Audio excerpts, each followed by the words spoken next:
قررت النيابة العامة بمحكمة الاستئناف في مدينة طنجة وضع صانع المحتوى على تيك توك آدم بن ووالدته رهن تدبير الحراسة النظرية على خلفية شجار عنيف نشب بينهما وبين عدد من سكان الحي الذي يقطنان به.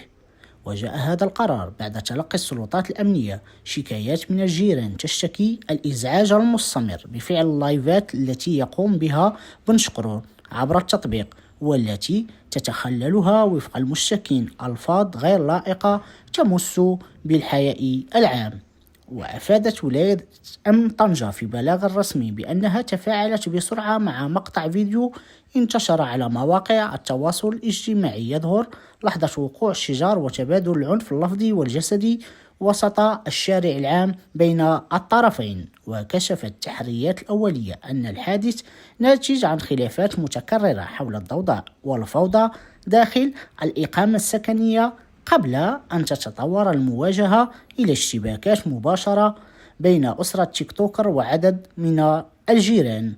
وأكدت الولاية أن عناصر الشرطة تدخلت فورا لاحتواء الموقف وإعادة النظام ليفتح بعد ذلك بحث قضائي بإشراف النيابة العامة المختصة قصد تحديد ملابسات الواقعة والمسؤوليات القانونية لكل طرف.